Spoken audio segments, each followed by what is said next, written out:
Assalamualaikum warahmatullahi wabarakatuh. Perkenalkan, nama saya Tia Salsa dengan NIM 222421090, kelas C, jurusan Pendidikan Biologi, Fakultas Keguruan dan Ilmu Pendidikan, Universitas Sultan Ageng Tirtayasa. Di sini saya akan menjelaskan tentang landasan yuridis pendidikan. Landasan yuridis pendidikan adalah seperangkat konsep peraturan perundang-undangan yang menjadi titik tolak sistem pendidikan Indonesia, yang menurut Undang-Undang Dasar 1945 meliputi Undang-Undang Dasar Republik Indonesia, Ketetapan MPR, Undang-Undang Peraturan Pemerintah Pengganti Undang-Undang, Peraturan Pemerintah, Keputusan Presiden, Peraturan Pelaksanaan lainnya, seperti Peraturan Menteri, Instruksi Menteri, dan lain-lain. Ada 3 konsep yang akan kita bahas. Yang pertama, landasan yuridis penyelenggaraan sistem pendidikan nasional. Yang kedua, landasan yuridis penyelenggaraan sistem pendidikan nasional pada jalur jenjang dan satuan pendidikan. Yang ketiga, standar nasional pendidikan SD atau MI dan guru sebagai pendidik profesional. Yang pertama, landasan yuridis penyelenggaraan sistem pendidikan nasional terdapat pada Undang-Undang Dasar Negara Republik Indonesia tahun 1945, Undang-Undang Dasar 1945, dan Undang-Undang Republik Indonesia Nomor 20 Tahun 2003 tentang Sistem Pendidikan Nasional. Yang pertama, cita-cita pendidikan dan amanat Undang-Undang Negara Republik Indonesia tahun 1945, Undang-Undang Dasar 1945 mengenai penyelenggaraan sistem pendidikan nasional terdapat pada alinea keempat Undang-Undang Dasar 1945, yaitu mencerdaskan kehidupan bangsa, dan terdapat pada pasal 31 ayat 3 Undang-Undang Dasar 1945 mengamanatkan agar pemerintah mengusahakan dan menyelenggarakan satu sistem pendidikan nasional dalam rangka mencerdaskan kehidupan bangsa yang diatur dengan undang-undang. Selanjutnya ada definisi pendidikan, pendidikan nasional, dan sistem pendidikan nasional.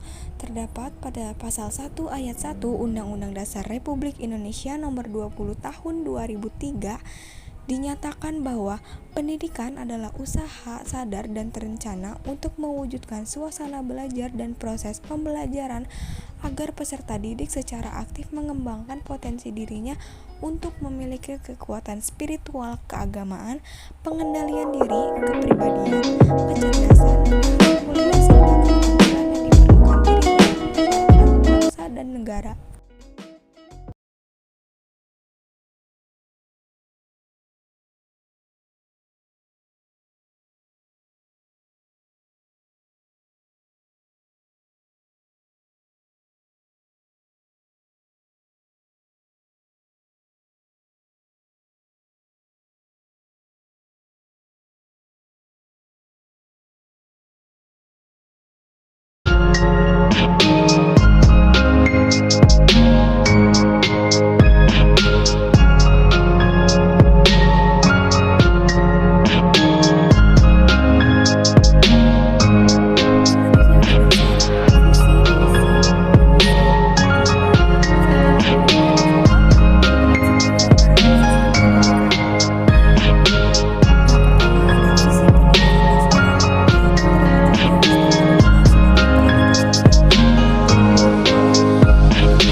Zaman yang selalu berubah. Selanjutnya, pendidikan nasional mempunyai misi, yaitu mengupayakan perluasan dan pemerataan kesempatan memperoleh pendidikan yang bermutu bagi rakyat Indonesia, meningkatkan kesiapan masukan dan kualitas proses pendidikan untuk mengoptimalkan pembentukan kepribadian yang bermoral, meningkatkan keprofesionalan dan akuntabilitas lembaga pendidikan sebagai pusat pembudayaan ilmu pengetahuan, keterampilan, pengalaman, sikap, dan nilai berdasarkan standar nasional dan global, membantu dan memfasilitasi pengembangan potensi anak bangsa secara utuh sejak usia dini sampai akhir hayat dalam rangka mewujudkan masyarakat belajar. Dan yang terakhir, memberdayakan peran serta masyarakat dalam penyelenggaraan pendidikan berdasarkan pendidikan otonomi dalam konteks Negara Kesatuan Republik Indonesia. Penjelasan tersebut atas Undang-Undang Republik Indonesia Nomor 20 Tahun 2003 tentang Sistem Pendidikan Nasional. Selanjutnya ada fungsi dan tujuan pendidikan nasional. Terdapat dalam pasal 3 Undang-Undang Republik Indonesia Nomor 20 Tahun 2003 serta berdasarkan visi dan misi tersebut di atas, pendidikan nasional berfungsi mengembangkan kemampuan dan membentuk watak serta peradaban bangsa yang bermartabat dalam rangka mencerdaskan kehidupan bangsa. Adapun tujuan pendidikan nasional yaitu untuk berkembangnya potensi peserta didik agar menjadi manusia yang beriman, bertakwa kepada Tuhan Yang Maha Esa, berakhlak mulia, serta berilmu, cakap, kreatif, mandiri, dan menjadi warga negara yang demokratis serta bertanggung jawab. Terdapat pada pasal 3 penjelasan atas Undang-Undang Republik Indonesia Nomor 2 Tahun 2003. Selanjutnya ada strategi pembangunan pendidikan nasional. Pembaharuan sistem pendidikan memerlukan strategi tertentu. Adapun strategi pembangunan pendidikan nasional itu meliputi pelaksanaan pendidikan agama serta akhlak mulia, pengembangan dan pelaksanaan kurikulum berbasis kompetensi, proses pembelajaran yang mendidik dan dialogis, evaluasi akreditasi dan sertifikasi pendidikan yang memberdayakan, peningkatan keprofesionalan pendidik dan tenaga kependidikan, penyediaan sarana belajar yang mendidik, pembiayaan pendidikan secara yang sesuai dengan prinsip pemerataan dan berkeadilan, penyelenggaraan pendidikan yang terbuka dan merata, pelaksanaan wajib belajar, melaksanakan otonomi manajemen pendidikan, pemberdayaan peran masyarakat, pusat pembudayaan dan pembangunan masyarakat, dan pelaksanaan pengawasan dalam sistem pendidikan nasional. Penjelasan atas Undang-Undang Republik Indonesia Nomor 2 Tahun 2003 tentang Sistem Pendidikan Nasional. Selanjutnya ada prinsip penyelenggaraan pendidikan. Yang pertama, pendidikan diselenggarakan secara demokratis dan berkeadilan serta tidak diskriminatif dengan menjunjung tinggi hak asasi manusia, nilai keagamaan, nilai kultural, dan kemajemukan bangsa. 2. Pendidikan diselenggarakan sebagai satu kesatuan yang sistematik dan sistem terbuka dan multimakna. 3. Pendidikan diselenggarakan sebagai suatu proses pembudayaan dan pemberdayaan peserta didik yang berlangsung sepanjang hayat.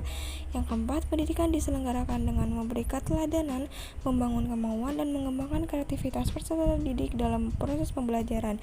Yang kelima, pendidikan diselenggarakan dengan mengembangkan budaya membaca, menulis, dan berhitung bagi segenap warga masyarakat.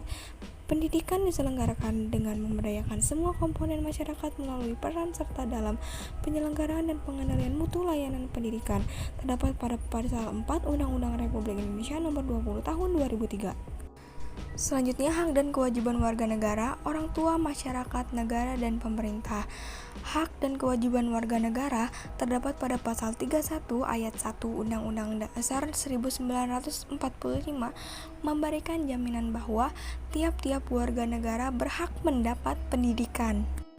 Selanjutnya, pendidikan khusus dan pendidikan layanan khusus berkenaan dengan pasal 5 ayat 2 sampai dengan ayat 4 Undang-Undang Republik Indonesia Nomor 2 Tahun 2003, pasal 32 Undang-Undang Republik Indonesia Nomor 20 Tahun 2003 menyatakan pendidikan khusus merupakan pendidikan bagi peserta didik yang memiliki tingkat kesulitan dalam mengikuti proses pembelajaran karena kelainan fisik, emosional, mental, sosial, atau memiliki potensi kecerdasan dan bakat istimewa.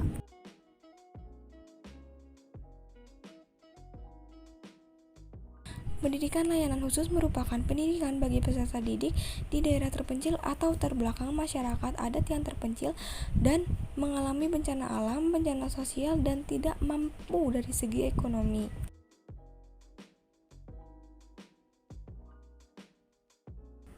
Selanjutnya ada hak dan kewajiban masyarakat. Hak dan kewajiban masyarakat termaktub pada pasal 8 dan pasal 9 Undang-Undang Republik Indonesia tahun 2003. Pasal 8 menyatakan masyarakat berhak berperan serta dalam perencanaan, pelaksanaan, pengawasan, dan evaluasi program pendidikan. Pasal 9 menyatakan bahwa masyarakat berkewajiban memberikan dukungan sumber daya dalam penyelenggaraan pendidikan.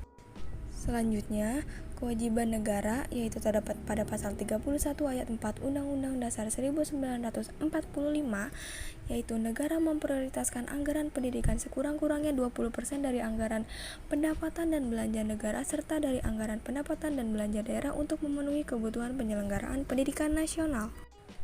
Menurut pasal 11 Undang-Undang Republik Indonesia Nomor 20 Tahun 2003, bahwa pemerintah dan pemerintah daerah wajib memberikan layanan dan kemudahan serta menjamin terselenggaranya pendidikan yang bermutu bagi setiap warga negara tanpa diskriminasi. Yang kedua, pemerintah dan pemerintah daerah wajib menjamin tersedianya akan dana guna terselenggaranya pendidikan bagi setiap warga negara yang berusia 7-15 tahun. Selanjutnya ada wajib belajar. Wajib belajar adalah program pendidikan minimal yang harus diikuti oleh warga negara Indonesia atas tanggung jawab pemerintah dan pemerintah daerah. Terdapat pada pasal Undang-Undang Republik Indonesia Nomor 2003. Wajib belajar dewasa ini diselenggarakan wajib belajar 9 tahun atau wajib belajar pendidikan dasar. Dengan demikian, setiap warga negara yang berusia 7 sampai dengan 15 tahun wajib mengikuti pendidikan dasar. Selanjutnya, landasan yuridis penyelenggaraan sistem pendidikan nasional pada jalur, jenjang, dan satuan pendidikan. Jalur pendidikan dalam sistem pendidikan nasional terdapat 3 jalur pendidikan termaktub pada pasal 13 Undang-Undang Republik Indonesia Nomor 20 Tahun 2003 bahwa jalur pendidikan terdiri atas pendidikan formal, non-formal, dan informal yang dapat saling melengkapi dan memperkaya. Yang kedua, pendidikan sebagaimana dimaksud pada pasal ayat 1 diselenggarakan dengan sistem terbuka melalui tatap muka dan atau melalui jarak jauh. Selanjutnya, jenis pendidikan adalah kelompok pendidikan yang didasarkan pada kekhususan tujuan pendidikan suatu satuan pendidikan. Terdapat pada pasal 1 ayat 9. Jenis pendidikan mencakup pendidikan umum, pendidikan kejuruan, pendidikan akademik, pendidikan profesi, pendidikan vokasi, pendidikan keagamaan, dan pendidikan khusus. Pendidikan informal. Pendidikan informal adalah jalur pendidikan keluarga dan lingkungan. Terdapat pada pasal 1 ayat 13 Undang-Undang Republik Indonesia Nomor 20 Tahun 2003. Selanjutnya, pendidikan non-formal. Pendidikan non-formal adalah jalur pendidikan di luar pendidikan formal yang dapat diselenggarakan secara terstruktur dan berjenjang. Terdapat pada pasal 1 ayat 12 Undang-Undang Republik Indonesia Nomor 20 Tahun 2003. Selanjutnya, ada pendidikan anak usia dini, pendidikan kedinasan, pendidikan keagamaan, dan pendidikan jarak jauh. Yang pertama, pendidikan anak usia dini, yaitu suatu upaya untuk pembinaan yang ditunjukkan kepada anak sejak lahir sampai dengan usia 6 tahun yang dilakukan melalui pemberian rangsangan pendidikan untuk membantu pertumbuhan dan perkembangan jasmani dan rohani agar anak memiliki persiapan dalam memasuki pendidikan lebih lanjut. Terdapat pada pasal 1 ayat 14 Undang-Undang Republik Indonesia Nomor 20 Tahun 2003. Selanjutnya ada pendidikan jarak jauh. Pendidikan jarak jauh adalah pendidikan yang peserta didiknya terpisah dari pendidik dan pembelajarannya menggunakan berbagai sumber belajar melalui teknologi komunikasi informasi dan media lain. Terdapat pada pasal 1 ayat 15 Undang-Undang Republik Indonesia Nomor 20 Tahun 2003. Selanjutnya, pendidikan kedinasan. Pendidikan kedinasan merupakan pendidikan yang profesi yang diselenggarakan oleh departemen atau lembaga pemerintahan non-departemen. Selanjutnya ada pendidikan keagamaan. Pendidikan keagamaan diselenggarakan oleh pemerintah dan atau kelompok masyarakat dari pemeluk agama sesuai dengan peraturan perundang-undangan. Kurikulum bahasa pengantar peserta didik, pendidik, dan tenaga kependidikan. Kurikulum adalah seperangkat rencana dan pengaturan mengenai tujuan, isi, dan bahan pembelajaran serta cara-cara yang digunakan sebagai pedoman penyelenggaraan kegiatan pembelajaran untuk mencapai tujuan pendidikan tertentu.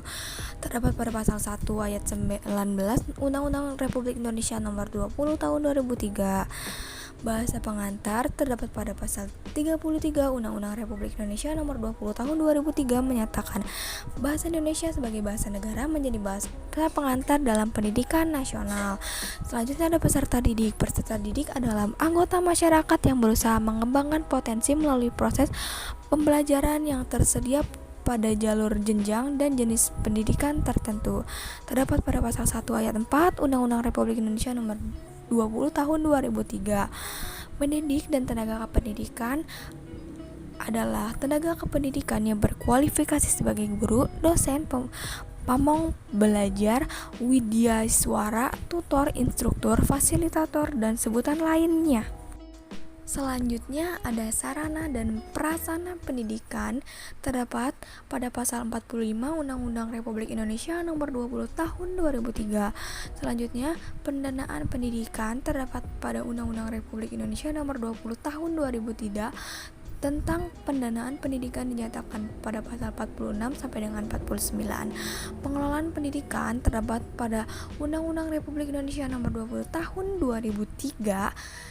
Selanjutnya, peran masyarakat dalam pendidikan terdapat pada pasal 54 sampai dengan 56 Undang-Undang Republik Indonesia Tahun 2003 dan Dewan Pendidikan terdapat pada pasal 56 ayat 1 Undang-Undang Republik Indonesia Nomor 20 Tahun 2003. Selanjutnya, evaluasi, akreditasi, sertifikasi, dan standar pendidikan nasional. Evaluasi terdapat pada pasal 57 Undang-Undang Republik Indonesia Nomor 20 Tahun 2003. Akreditasi terdapat pada pasal 60 Undang-Undang Republik Indonesia Nomor 20 Tahun 2003. Sertifikasi terdapat pada pasal 61 Undang-Undang Republik Indonesia Nomor 20 Tahun 2003. Standar pendidikan nasional terdapat pada pasal 35 Undang-Undang Republik Indonesia Nomor 20 Tahun 2004. Selanjutnya ada Standar Nasional Pendidikan SD atau MI dan guru sebagai pendidik profesional. Standar pendidikan adalah kriteria minimal tentang sistem pendidikan standar nasional. Pendidikan berfungsi sebagai dasar dalam perencanaan, pelaksanaan, dan pengawasan pendidikan dalam rangka mewujudkan pendidikan nasional yang bermutu. Sekian dan terima kasih, kurang lebihnya mohon maaf. Wassalamualaikum warahmatullahi wabarakatuh. Bye bye, see you.